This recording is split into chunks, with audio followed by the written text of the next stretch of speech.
Au fin fond de la toundra sibérienne, parsemée d'arbres et d'arbustes bas, il existe un endroit que les habitants et les médias appellent la porte de l'enfer. En été, le bruit de l'eau qui s'écoule le long des pentes rocheuses est parfois interrompu par celui des morceaux de terre qui tombent. Des sons inquiétants renforcent l'anxiété des populations indigènes de Yakoutie qui vivent à proximité de la porte. Leur crainte est fondée, mais pas parce que quelque chose de terrible pourrait émerger de l'énorme cratère. La raison est autre. L'épisode d'aujourd'hui va être passionnant. Mais je vais d'abord me faire un café.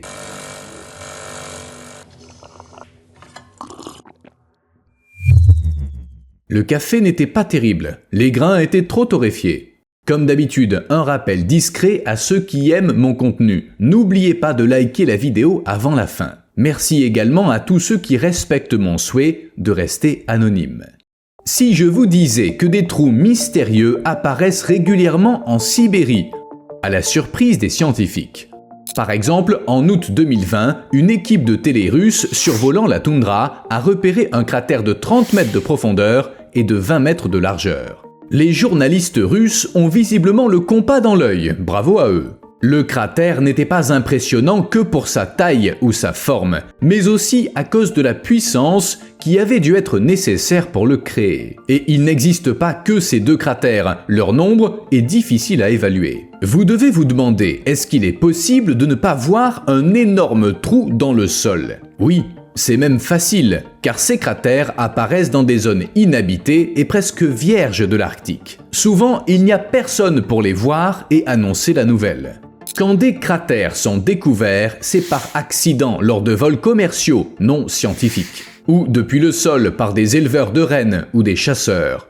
Or, après avoir analysé tous les cratères connus, des chercheurs ont découvert qu'ils avaient des caractéristiques communes, notamment la formation d'une colline de 2 à 6 mètres avant l'apparition du cratère. Ils sont également situés sur des pentes douces et ils ont un fond cylindrique, comme une boîte de conserve, qui forme ensuite un entonnoir avec un diamètre de 20 à 25 mètres. Mais le plus important, c'est que tous ces cratères explosent. Je veux dire, ils émergent à la suite d'une explosion qui projette de la glace souterraine en laissant parfois de gros trous dans le sol. Ces énormes morceaux de glace fondent, mais les traces demeurent. Vous me suivez? En gros, le sol gonfle, une colline grandit, elle atteint les 2 à 6 mètres, puis elle éclate comme une énorme bulle de terre. Les experts estiment que les étés très chauds qu'a connus la région en 2012, 2016 et 2020 ont contribué à la croissance de ces collines. On pense que le processus complet allant de l'émergence d'un monticule à l'explosion ne dure que 3 à 5 ans. Cependant, un expert n'est pas convaincu que ces cratères soient liés au changement climatique. Villageois et éleveurs lui ont dit que leurs ancêtres racontaient des histoires d'explosions créant des cratères dans la toundra, ce qui voudrait dire que le phénomène existait avant le réchauffement climatique moderne. Mais on reviendra plus tard sur le secret de la formation des cratères. Bref, au fil des ans, les chercheurs ont identifié 15 autres cratères suspectés de provenir de ces explosions naturelles. Le trou numéro 17 récemment découvert est le plus grand de ceux qu'on connaît. En fait, la première question qui m'est venue est de savoir si ces cratères représentent un danger. Bon, en général, peu de gens sont témoins de ces explosions, car comme je l'ai dit, il ne vit presque personne là-bas. Je dis bien presque, car il y a des gens même dans ces régions perdues. En 2017, une éleveuse de rennes a assisté à l'explosion d'une colline sur la péninsule de Yamal. Tous les matins, elle grimpait sur cette colline, car c'était le point le plus élevé de la région, ce qui lui permettait de surveiller ses rennes.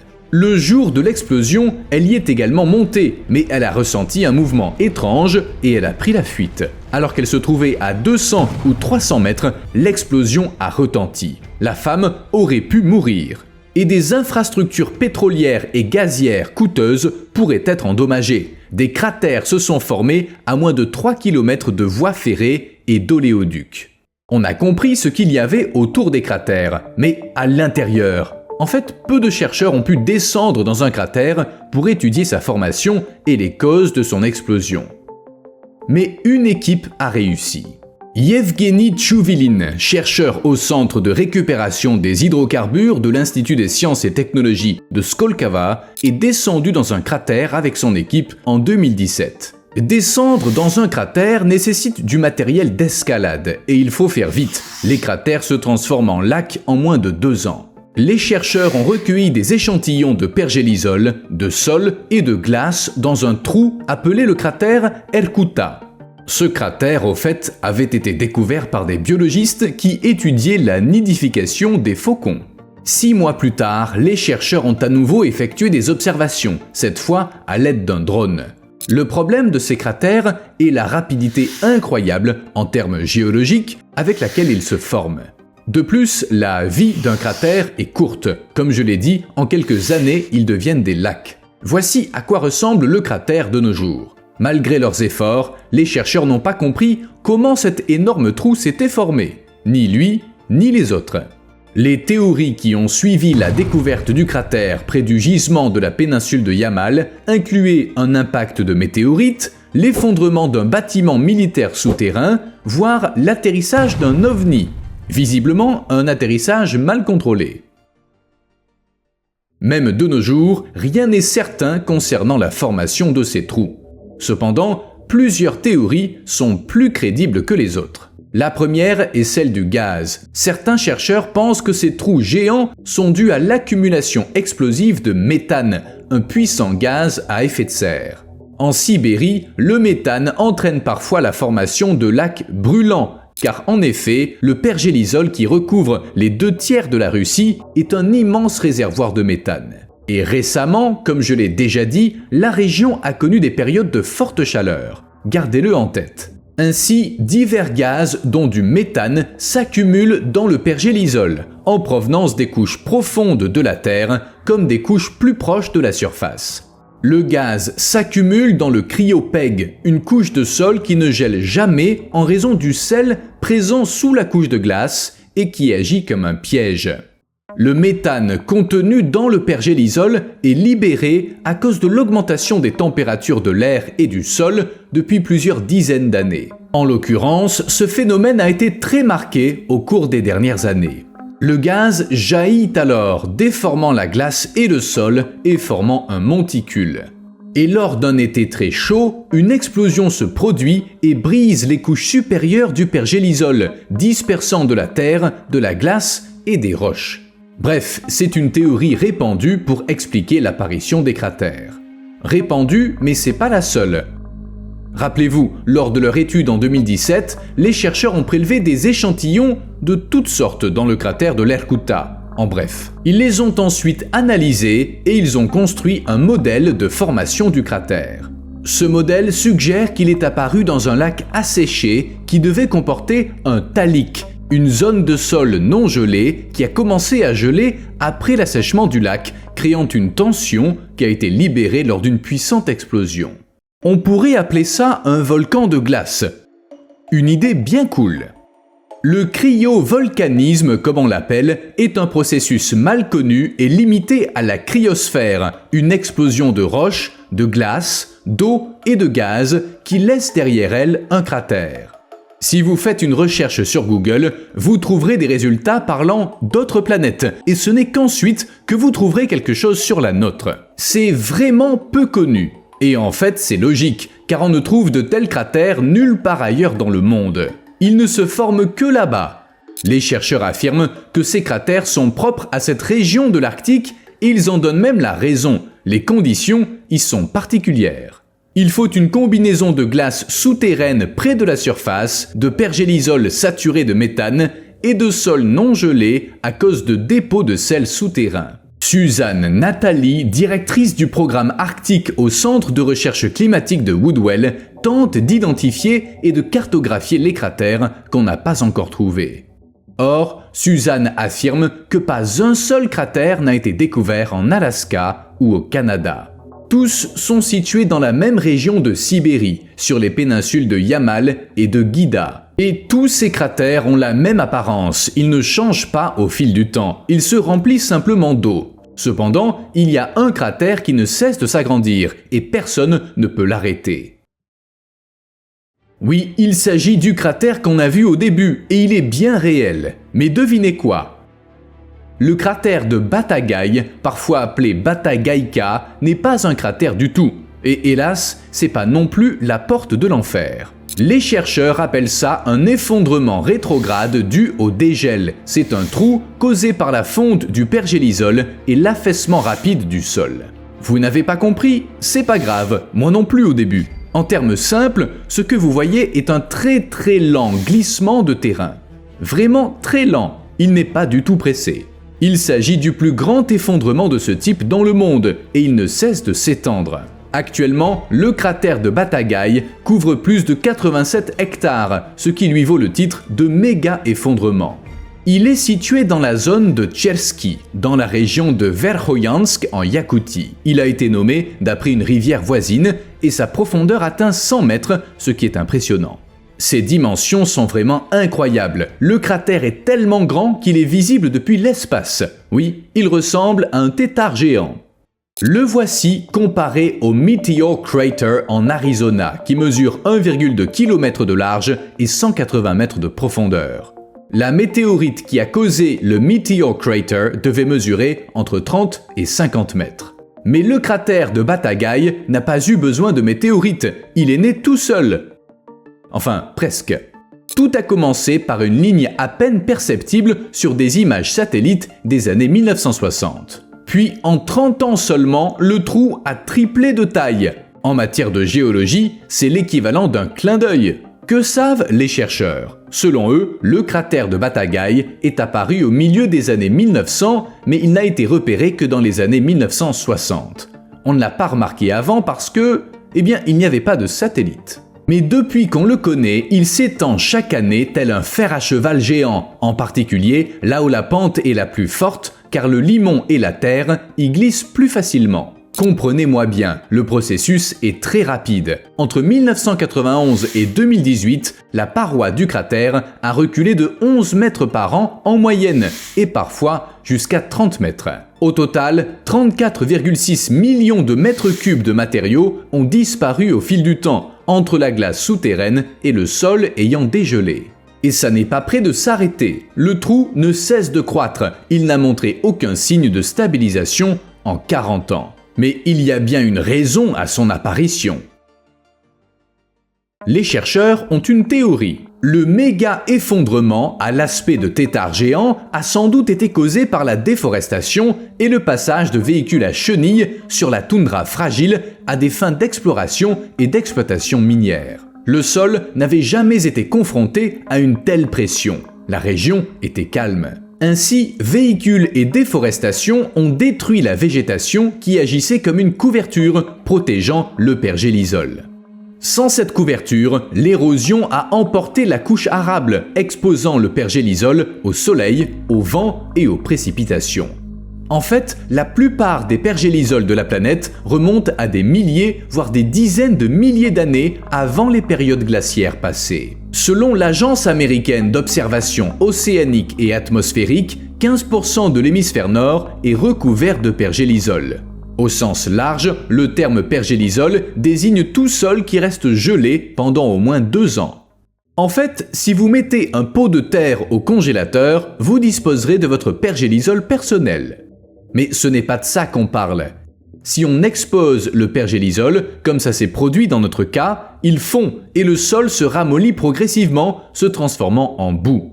Le sol qui était demeuré solide depuis longtemps s'affaisse, s'écoulant dans les ruisseaux et les rivières locaux. Ça a l'air cool et dangereux, bien que le cratère de Batagaï se trouve dans un endroit isolé, à plusieurs kilomètres du village le plus proche, et qu'il ne risque pas de l'atteindre malgré son expansion. Mais les habitants sont quand même inquiets. Ils se tiennent à l'écart des falaises qui marquent les bords du cratère, craignant que le trou ne s'agrandisse brusquement. Il est peu probable que ça se produise, mais je peux les comprendre.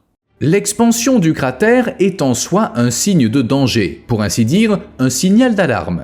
Avec l'augmentation des températures et de la pression humaine, d'autres méga-cratères se formeront sans doute.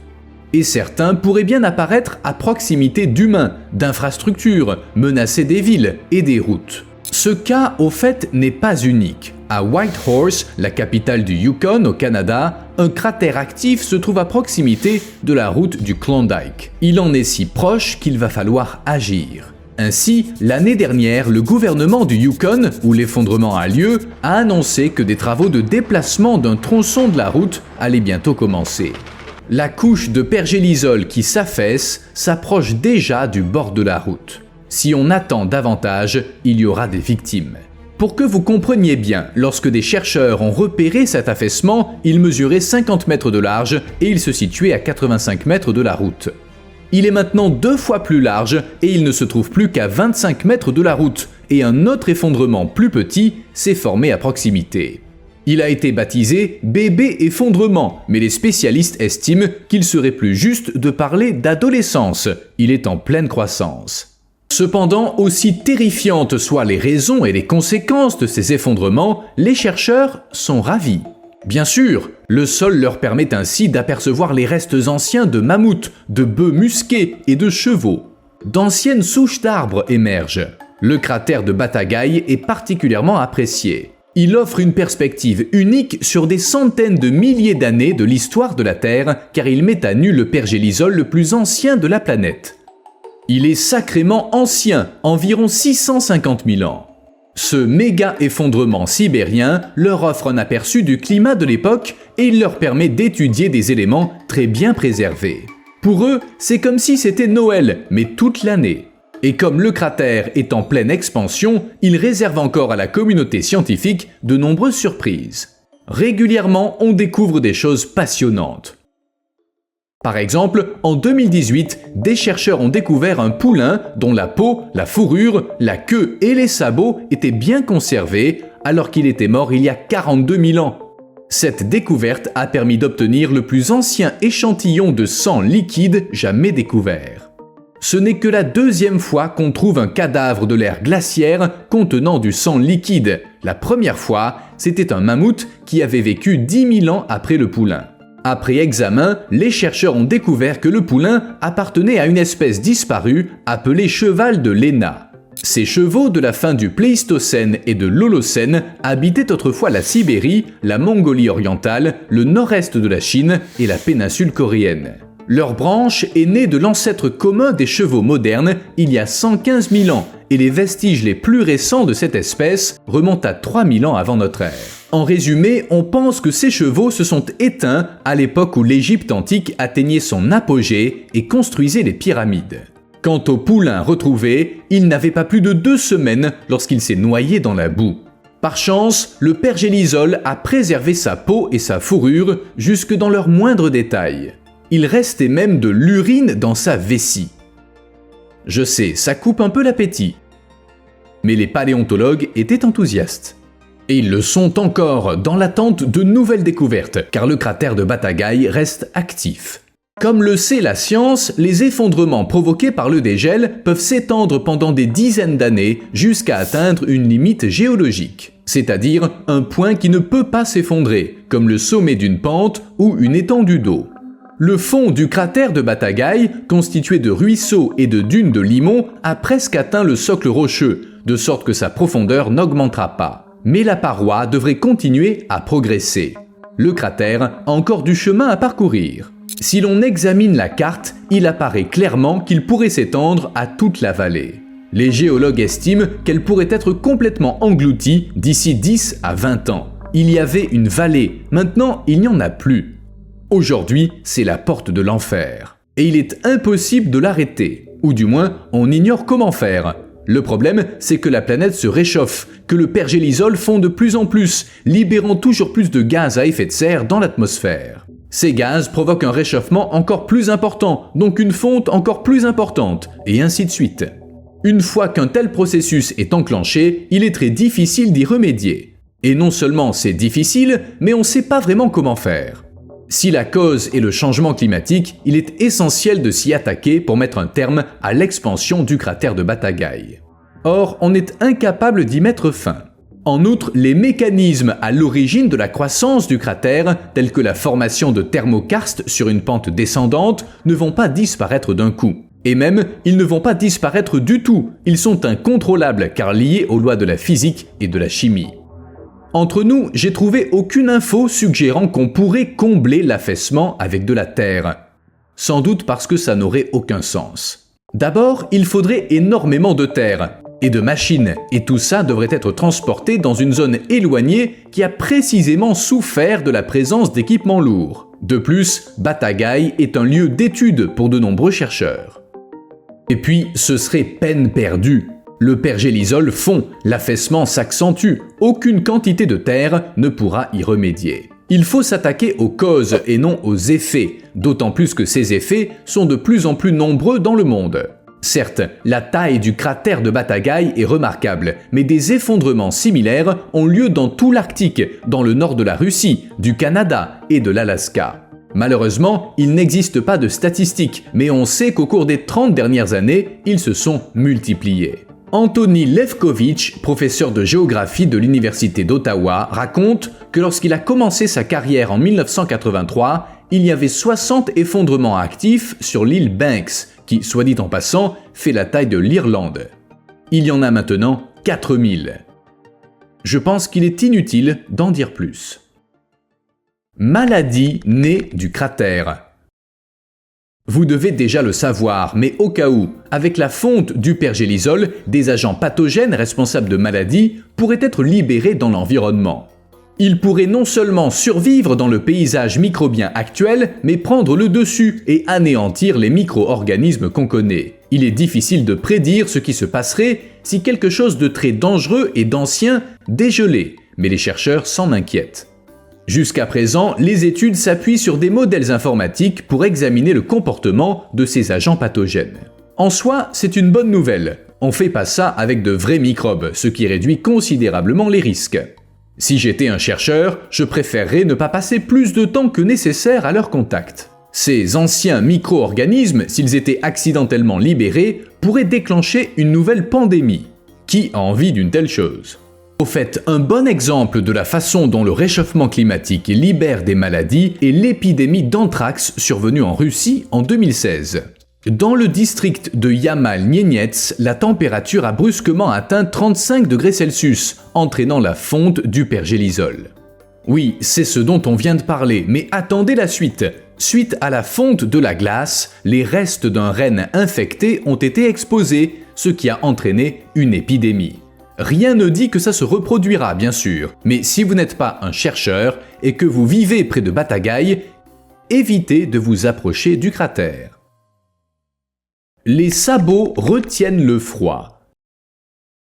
Selon une recherche de 2020, dans certaines régions de Sibérie où des chevaux ont été réintroduits, le sol retient mieux le carbone. Quel intérêt ? Il retient le carbone. Et alors ? Eh bien, la glace fond ainsi plus lentement, ce qui ralentit un peu le réchauffement global. La recherche n'en est qu'à ses débuts, mais les résultats d'une modélisation basée sur des données collectées m'ont réjoui. Je vous explique. Les hivers sibériens sont très froids. Malgré ça, la couche de neige constitue un excellent isolant qui maintient la température de la couche arable à environ moins 10 degrés Celsius. En été, la température dépasse le point de congélation et la chaleur pénètre profondément dans le sol, activant la couche de carbone. Cependant, les animaux à sabots comme les chevaux et les rennes piétinent la neige, réduisant ses propriétés isolantes. Et si les animaux trouvent de l'herbe sous la neige, ils la dégagent entièrement, permettant au froid d'atteindre une profondeur telle que même la chaleur de l'été ne suffit pas à réchauffer la terre. Alors, on devrait peut-être mettre des chevaux et des cerfs autour du cratère pour qu'ils cessent de s'étendre. En théorie, ça pourrait être utile, mais je doute que ça se produise. De plus, il y aurait un risque pour les animaux. Le cratère est profond et ils pourraient tomber dedans. Vous me devez un like puisque vous êtes encore là. À plus.